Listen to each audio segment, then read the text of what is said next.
Bismillahirrahmanirrahim. Assalamualaikum warahmatullahi wabarakatuh. Yang terhormat reviewer proposal penelitian STEN Bengkalis tahun 2021.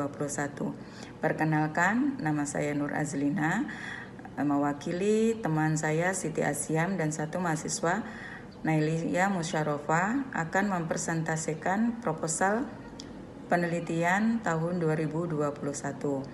Penelitian ini berjudul Tradisi Jula-Jula Masyarakat Melayu dalam Perspektif Ekonomi Islam. Manusia merupakan makhluk sosial yang diciptakan untuk berinteraksi antara satu dengan yang lain.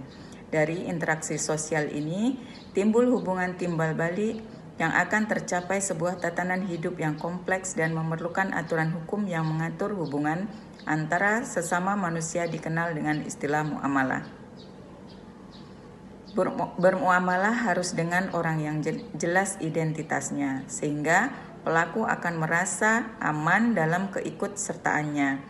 Hal ini agar manusia mencapai titik maksimal dari apa yang diharapkannya. Dalam pemenuhan kebutuhan tersebut, diantaranya adalah arisan. Arisan merupakan fenomena sosial yang terjadi di berbagai daerah di Indonesia sebagai kegiatan sosial dalam berbagai kegiatan masyarakat.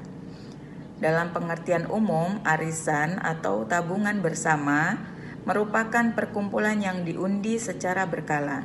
Dalam perkumpulan ini, semua anggota mengadakan pertemuan, yang mana anggota wajib menyetor sejumlah uang dalam waktu-waktu tertentu. Jumlah uang yang terkumpul kemudian diberikan kepada anggota yang mendapatkan undian. Arisan merupakan salah satu bentuk muamalah yang mayoritas orang mengenalnya, di mana dalam arisan terdapat berbagai macam bentuk. Contohnya arisan dalam bentuk uang ataupun barang. Arisan dilakukan dari berbagai kalangan, misalnya di instansi pemerintah, perusahaan, rukun tetangga, bahkan di tempat ibadah. Salah satu bentuk ibadah dalam Islam yang membawa spirit sosial dan sangat simbolik untuk kesadaran akan kehadiran Allah dalam hidup manusia adalah ibadah kurban. Kurban adalah penyembelihan hewan untuk mendekatkan diri kepada Tuhan dan kepada sesama manusia dalam lingkungan kehidupan selama 3 hari sesudah sholat Idul Adha. Selama ini, hal yang dipahami oleh masyarakat luas adalah berkurban hanya bisa dilakukan oleh masyarakat menengah ke atas, sehingga masyarakat yang merasa mempunyai ekonomi yang kurang mendukung merasa tidak mampu untuk berkurban. Kegiatan arisan dilaksanakan oleh sebagian besar masyarakat di Indonesia. Hal ini juga dilaksanakan oleh masyarakat Melayu yang ada di Kabupaten Bengkalis. Arisan atau jula-jula dilakukan dalam berbagai bentuk seperti barang konsumtif dan juga dalam sarana beribadah seperti hewan kurban. Berdasarkan latar belakang tersebut, peneliti tertarik membuat penelitian dengan judul Tradisi Jula-Jula Masyarakat Melayu dalam Perspektif Ekonomi Islam. Untuk rumusan masalah dalam penelitian ini, yang pertama adalah bagaimana praktik jula-jula masyarakat Melayu. Yang kedua adalah bagaimana tinjauan hukum ekonomi Islam terhadap praktik jula-jula masyarakat Melayu. Selanjutnya adalah tujuan dari penelitian ini adalah untuk mengetahui praktek jula-jula masyarakat Melayu, kemudian juga untuk mengetahui tinjauan hukum ekonomi Islam terhadap praktek jula-jula masyarakat Melayu. Selanjutnya, kajian teori dalam penelitian ini yang pertama adalah akad. Dalam tinjauan etimologis, akad mempunyai arti menyimpulkan atau mengikatkan. Selain itu, akad juga bisa diartikan sebagai ikatan antara dua perkara, baik ikatan secara nyata maupun ikatan secara maknawi, dari satu segi maupun dari dua segi.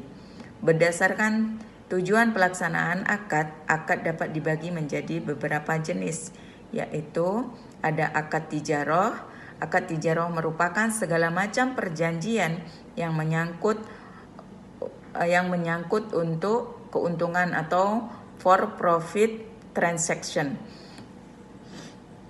Akad-akad ini dilakukan dengan tujuan mencari keuntungan, karena ini bersifat komersil seperti jual beli, upah mengupah, dan lain sebagainya.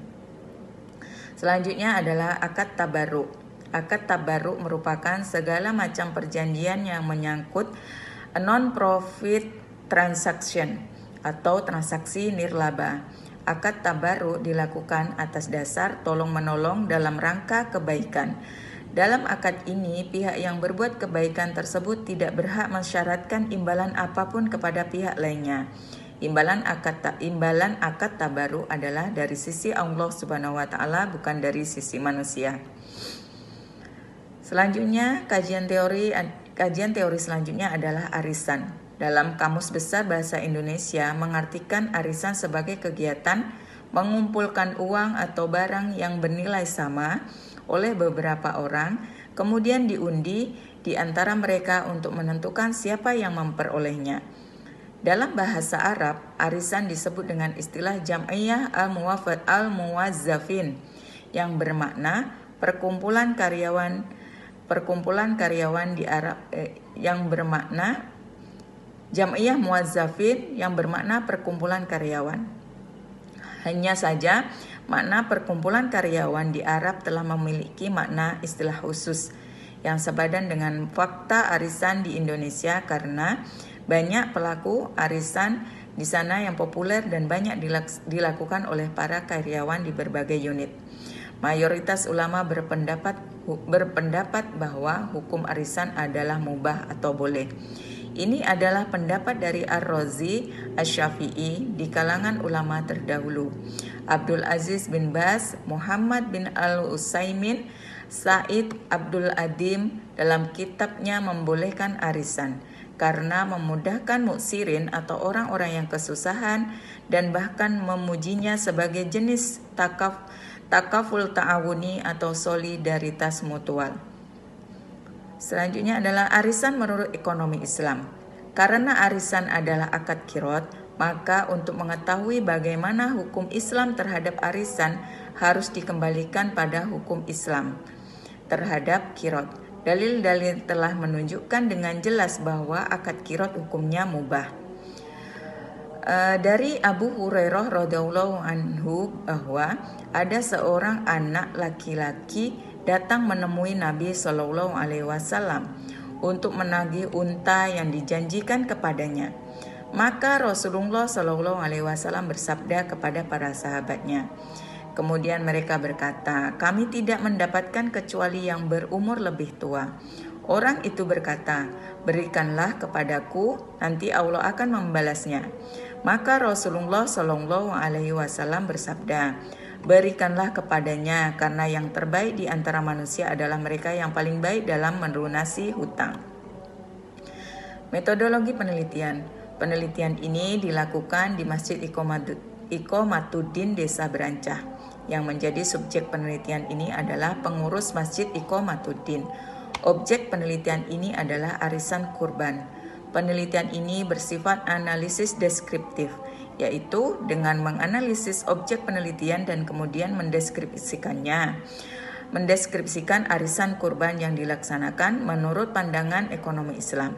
Data dalam penelitian ini diperoleh dari dokumentasi dan wawancara dengan pengurus Masjid Iqomatuddin Desa Berancah.